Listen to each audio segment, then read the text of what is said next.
تفسیر مظری میں قاضی ثناء اللہ پانی پتی رحمۃ اللہ تعالی علیہ نے انہوں نے بھی بڑا زبردست نقطہ اٹھایا.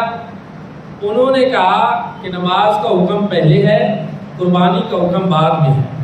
اس نماز سے مراد ہے نماز عید، کہ پہلے نماز عید پڑھیں فصلی لربک وانحر اور پھر قربانی کریں. کیونکہ حدیث مبارکہ بھی اسی بات کی تائید کرتی ہیں کہ وہ شخص جس نے عید سے پہلے قربانی کر دی تھی، ابھی نماز عید نہیں ہوئی تھی، حضور صلی اللہ علیہ وآلہ وسلم نے اس کو ارشاد فرمایا تھا کہ تمہاری قربانی نہیں ہوئی، تم دوبارہ کرو.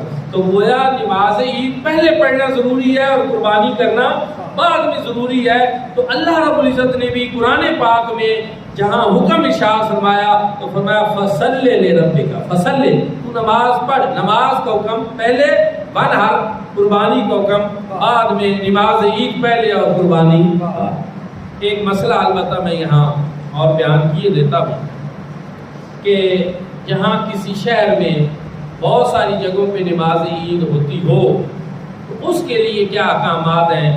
تو اس کے لیے احکامات یہ ہیں کہ اگر کسی ایک عیدگاہ میں بھی نماز عید ادا ہو جائے تو پھر اس گاؤں یا اس شہر میں قربانی کی جا سکتی ہے. لیکن کسی بھی عیدگاہ میں، مسجد میں کہیں بھی عید کی نماز ادا نہ ہوئی ہو تو آپ پہلے قربانی نہیں کر سکتے. وہ محض آپ کا جانور کو ذبح کرنا ہوگا، اس کا کھانا حلال ہوگا، لیکن نہ قربانی کی نیت سے وہ سمجھا جائے گا، نہ اس کا اس طرح کا اجر و ثواب.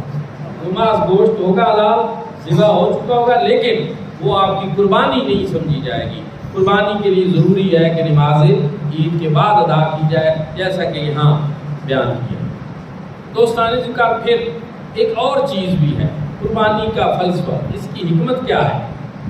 بظاہر ہم جانور کو ذبح کرتے ہیں، لیکن اس میں ایک ترغیب ہے، اس میں ایک یاد دہانی ہے ہمیں کہ یاد کرو اس ہستی کو کہ جب اللہ نے اس کو حکم دیا تو اس نے اپنے جوان بیٹے کی گردن پہ چھری چلا.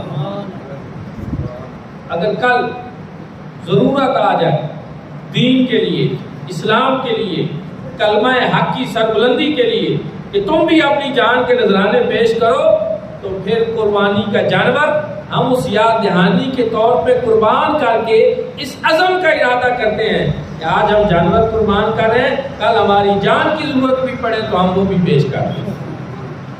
شاہ ولی اللہ محدث دہلوی رحمۃ اللہ تعالی علیہ نے اس ضمن میں ارشاد فرمایا، آپ فرماتے ہیں کہ اصل مقصود تو انسانی جان کی قربانی